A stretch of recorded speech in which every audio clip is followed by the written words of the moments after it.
बिस्मिल्लाहिर्रहमानिर्रहीम अस्सलाम वालेकुम। सुप्रीम कोर्ट से मैं हूं इब्रार हुसैन अस्तोरी और कमरे अदालत नंबर 1 पर जस्टिस मंसूर अली शाह और justice Aqeel Abbasi supreme court benches के इख्तियारात से मुतल्लिक अहम केस की समाअत करें जो पिछले 3 दिन से जारी है।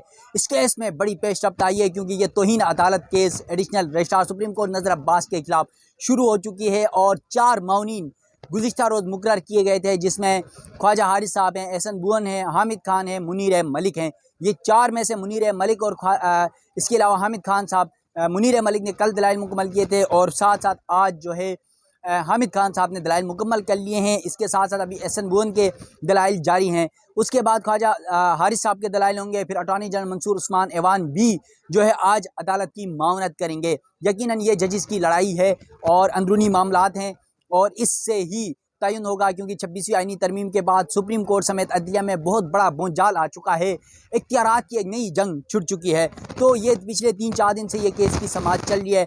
आज मुमकिन तौर पर जस्टिस मंसूर अली शाह ने ये अंदिया भी दिया कि आज इस केस को मुकम्मल करने की भरपूर कोशिश करेंगे। तो इस वक्त समाअत जारी है। ताहम मैंने कहा कि समाअत से पहले आपको जो अब तक सुबह से डेवलपमेंट हो चुकी है, क्योंकि सुबह से बाकायदा तौर पर यह केस समाअत के लिए मुकर्रर हुआ था, चल रहा है अभी भी, और इस समाअत की तफसील आपके सामने रखने जा रहा हूँ। आज जब समाअत शुरू हुई तो सुप्रीम कोर्ट में रजिस्ट्रार सुप्रीम कोर्ट जो हैं एडिशनल रजिस्ट्रार, उनके खिलाफ तौहीन अदालत केस की समाअत थी। जस्टिस मंसूर अली शाह और जस्टिस अकील अब्बासी के पर मुश्तमिल 2 रुकनी बेंच समाअत कर रहा है। अदालती माउन हामिद खान ने आज अपने दलाइल का आगाज़ किया और इस पर जस्टिस मंसूर अली शाह ने उनसे इस्तफसार किया क्या जुडिशल ऑर्डर को इंतज़ामी साइड से तब्दील किया जा सकता है या नहीं किया जा सकता, इस हवाले से हमें मावनत करें। जिस पर वकील हामिद खान ने कहा इंतज़ामी ऑर्डर से अदालती हुक्मनामा तब्दील नहीं हो सकता है। ये हामिद खान सीनियर कानूनदान है, पाकिस्तान तहरीक इंसाफ के सेनेटर भी हैं और यकीनन वो बड़ी अच्छी जो है कानूनी गिरफ्त रखते हैं कानून के ऊपर। इसके बाद जस्टिस मंसूर अली शाह ने पूछा हमारे सामने बुनियादी सवाल ये है कि जुडिशल ऑर्डर की मौजूदगी में जजेस कमेटी केस वापस ले सकती थी, जिस पर वकील हामिद खान ने कहा कुछ जजेस को कम इख्तियारात मिलना और कुछ को ज़्यादा ऐसा नहीं हो सकता। फिर जस्टिस मंसूर अली शाह ने कहा यह सवाल अलग है। उन्होंने कहा कि अगर हम आर्टिकल 191A की तशरीह का केस सुनते हैं तो ये सवाल उठाया जा सकता था। हमारे सामने केस जजेस कमेटी के वापस लेने से मुतल्लिक है। इसके अलावा जस्टिस मंसूर शाह ने कहा कि चीफ जस्टिस पाकिस्तान और जस्टिस अमीनुद्दीन खान जजेस कमेटी का हिस्सा हैं, जबकि बादिल नज़र में 2 रुकनी कमेटी जजेस कमेटी ने जुडिशल ऑर्डर को नज़रअंदाज किया। अगर जजेस कमेटी जुडिशल ऑर्डर को नज़रअंदाज करे तो मामला फुल कोर्ट में जा सकता है। ये जस्टिस मंसूर अली शाह साहब के रिमार्क्स हैं। फिर उन्होंने कहा कि इस सवाल पर मावनत हमें चाहिए, अदालती माउनीन हमें इस पर मावनत करें। और फिर जस्टिस अकील अब्बासी जो इस बेंच के मेंबर हैं, उन्होंने कहा बज़ाहिर लगता है इस मामले पर कन्फ्यूजन तो है। जस्टिस मंसूर अली शाह ने कहा सुप्रीम कोर्ट रूल्स 1980 के तहत full court chief justice Pakistan बनाएंगे या कमेटी बनाएगी, ये सवाल है। फिर उन्होंने कहा क्या जुडिशल ऑर्डर के जरिए फुल कोर्ट की तश्कील के लिए जजेस कमेटी को भिजवाया जा सकता है, जिस पर वकील हामिद खान ने कहा रेगुलर जजेस कमेटी के एक्ट का सेक्शन 2A आर्टिकल 191A से हम आहंग नहीं है। पार्लियामेंट अदलिया के इख्तियारात बढ़ा सकती है, कम नहीं कर सकती है। यह वकील हामिद खान साहब ने अदालत के सामने मौक़िफ़ रखा और कहा कि मैं आर्टिकल 191A की मिसाल देना चाहता हूँ, जिस पर जस्टिस मंसूर अली शाह ने कहा इसका इख्तियार मौजूदा केस से अलग है। ये सवाल 26वीं आईनी तरमीम से मुतल्लिक हैं, जिस पर वकील हामिद खान ने कहा आर्टिकल 191A में आईनी बेंच का जिक्र है। वकील हामिद खान ने कहा सुप्रीम कोर्ट में एक आईनी बेंच का जिक्र नहीं है, जबकि कम से कम 5 जजेस पर मुश्तमिल एक आईनी बेंच हो सकता है। इस पर जो है हामिद खान ने मजीद कहा कि इस सूरत हाल में 3 आईनी बेंचेस बन सकते हैं, जो इनमें सीनियर होगा वही सरबराह होगा।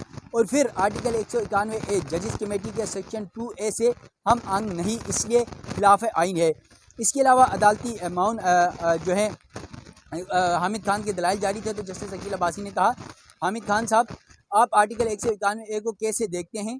माजी में बेंचेस तश्कील जैसे मामलात पर रूल्स बनाना सुप्रीम कोर्ट का इख्तियार है। अब सुप्रीम कोर्ट के कुछ इख्तियारात ख़त्म कर दिए गए हैं, फिर चलें 26वीं तरमीम का सवाल आ जाएगा। फिर जस्टिस मंसूर अली शाह ने कहा कि क्या दुनिया के किसी मुल्क में बेंचेस अदलिया के बजाय बेंचेस जो है वो एग्जीक्यूटिव बनाता है, जिस पर जस्टिस मंसूर शाह ने मजीद कहा हामिद खान साहब आपके जहन में कोई एक भी मिसाल हो तो हमें बताएं, जिस पर वकील हामिद खान ने कहा कि दुनिया में ऐसी कोई मिसाल नहीं कि जो बेंचेस है वो एग्जीक्यूटिव बनाए। इसके बाद जो है हामिद खान साहब के दलाइल मुकम्मल हुए तो वकील एहसन बुअन जो हैं, वैसे तो ये नून लीग की हिमायती हैं, पाकिस्तान बार कौंसिल के मेंबर हैं, साबिक सदर सुप्रीम कोर्ट बार भी हैं, ये भी बड़ी कानूनी मामलात के ऊपर गिरफ्त रखते हैं, ये भी अदालती माहौल बनाए गए हैं। तो आज जब समाअत शुरू हुई और वकील एहसन गुल ने अपने दलाइल का आगाज़ करते हुए कहा कि माजी में कुछ फैसले हुए, जिस पर जस्टिस मंसूर अली शाह ने कहा माजी क्या हाल मखसूस नशिस्तों का फैसला भी पड़ा हुआ है, यानी मखसूस नशिस्तों का PTI की मखसूस नशिस्तों के फैसले का जिक्र कर रहे हैं जस्टिस मंसूर शाह साहब कि PTI की मखसूस नशिस्तों के ऊपर क्या कुछ हुआ। माजी में इतना ना जाएं, आप हमारी यूनिवर्सिटी के दोस्त भी हैं, यानी एहसन बोन को कह रहे हैं मंसूर शाह साहब। फिर वकील एहसन बोन ने कहा माजी में तशरीह के नाम पर आईनी आर्टिकल का गैर मुस्तर किया गया, जिस पर मंसूर अली शाह ने कहा आजकल तो ऐसा कुछ नहीं हुआ, हाल में तो सब ठीक है। वकील एहसन बोन ने कहा कि माजी के तलख तजुर्बात रोशनी में कोई फैसला न किया जाए, जबकि जस्टिस मंसूर अली शाह ने दौरान समाअत कहा हम तो आईनी बेंच में नहीं हैं, हमने क्या करना है, हम तो वैसे ही गपशप कर रहे हैं। फिर वकील एहसन बोन ने कहा इसीलिए हम चाहते थे कि आईनी अदालत बने, धक्का तो हमने लगाया था लेकिन ऐसा मुमकिन नहीं हो सका। तो जस्टिस मंसूर अली शाह ने कहा हमने आर्टिकल 191A का जायज़ा लेना था, जायजे के दौरान केस बेंच से वापस लिया गया, जिस पर वकील एहसन बोन ने कहा मुझे गुजारिश तो करने दें। जस्टिस मंसूर अली शाह और एहसन बोन जो वकील हैं उनके दरमियान दिलचस्प मुकालमा आज की समाअत के दौरान हुआ। वकील एहसन बोन ने कहा कि इस केस में जितने अदालती फैसलों को के हवाले दिए जा रहे हैं 26वीं आईनी तरमीम के बाद वो सारे गैर मौसर हो चुके हैं। इस पे के अलावा उन्होंने कहा कि अब जजेस कमेटी का हिस्सा हैं, यानी जस्टिस मंसूर शाह साहब को वो कह रहे हैं एहसन बोन साहब कि आप जजेस कमेटी का हिस्सा हैं, आप बैठें या ना बैठें ये अलग बात है। जिस पर जस्टिस मंसूर शाह साहब ने कहा मैं तो जुडिशल कमीशन का भी मेंबर हूँ। वकील एहसन बोन ने कहा जुडिशल कमीशन इजलास में जजेस भी लगाए जा रहे हैं। तो जस्टिस मंसूर अली शाह ने फिर तंजिया तौर पर कहा हम जो जजेस नामजद करते हैं उन्हें तो एक ही वोट मिलता है, वो भी हमारा ही होता है, बाकी तो 11-11 वोट पड़ जाते हैं बाकी साइड को। फिर जस्टिस मंसूर शाह ने कहा ये तो गपशप लगती रहेगी।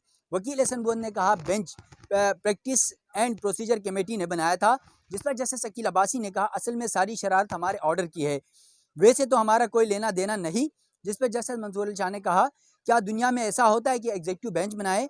वकील एहसन बोन ने कहा यह कानून पार्लियामेंट ने बनाया है, जब तक आइन में शामिल है वो दस्तूर का हिस्सा है। इसके बाद जस्टिस मंसूर अली शाह ने कहा क्या हम आर्टिकल 191 का जायज़ा भी नहीं ले सकते। वकील एहसन बोन ने कहा आप जायज़ा नहीं, केस को आइनी बेंच को रेफर कर सकते हैं। जिस पर जस्टिस मंसूर शाह ने कहा कि क्या चलता केस कमेटी वापस ले सकती है, जिस पर वकील एहसन बोन ने कहा यह आइन की मंशा है कि उस हवाले से। फिर जस्टिस अकील अब्बासी ने कहा अगर हम आर्डर करते तो गैर आइनी होता, जुडिशल आर्डर अदालती हुक्म से ही ख़त्म हो सकता है। अगर एहसन बोन ने कहा अगर मामला आइनी व कानूनी हैसियत का हो तो कमेटी आइनी बेंच को भेज सकती है। इसके बाद जैसे मंसूर शाह साहब ने कहा कि अटॉर्नी जनरल साहब आज आपको भी सुनेंगे, कोशिश करेंगे आज ही समाअत मुकम्मल हो जाए, उसके बाद अदालत की जो कार्रवाई है उसमें आधा घंटे का वक्फा हुआ है, वक्फे के बाद दोबारा समाअत शुरू होगी। तो आज की समाअत मुकम्मल होती है या नहीं होती है इस हवाले से भी तफसीलात आपके सामने मैं ज़रूर रखूँगा। यकीनन ये बड़ा अहम मामला है क्योंकि अदलिया में जजेस की माजी की लड़ाई ताहाल जारी है। चीफ जस्टिस पाकिस्तान याया अफरीदी और जस्टिस मंसूर अली शाह, दो ग्रुप्स इस वक्त भी बदस्तूर मुबैना तौर पर सुप्रीम कोर्ट में मौजूद हैं, उसकी बनक हमें नज़र आ रही है। यकीनन 26वीं आइनी तरमीम के असरात भी नज़र आ रहे हैं कि अब आइनी बेंचेस के जजेस एक तरफ हैं, चीफ जस्टिस उनके साथ हैं, और जो आइनी बेंच का हिस्सा नहीं है, जिनको चीफ जस्टिस नहीं बनाया गया, जस्टिस मंसूर शाह साहब, जस्टिस मुनीब अख्तर साहब या दीगर जो उनके पैनल के जजेस हैं, उनको शदीद तहफ़्फ़ुज़ात नज़र आ रहे हैं यकीनन। तो ये एक लड़ाई चल रही है, अल्लाह करे कि ये लड़ाई जो है तवील ना हो बल्कि जल्द ख़त्म हो, क्योंकि अदलिया यानी इंसाफ, आम साइलिन के इंसाफ के लिए यही दरवाज़ा है सुप्रीम कोर्ट जहाँ पर हम मौजूद हैं। हर शख्स इंसाफ के लिए यहाँ पर आता है, तो अगर इंसाफ के ही ऐवानों में बैठे जजेस ही आपस में उनके इख्तिलाफात हों तो शायद साइलिन के लिए इंसाफ की फरहमी के लिए मुश्किलात हो सकती हैं। तो देखते हैं आज के इस केस में क्या कुछ डेवलपमेंट्स होती है, उस हवाले से भी आप नाज़रीन को मैं आगाह करूँगा। मुझे दीजिएगा इजाज़त, अल्लाह हाफिज़।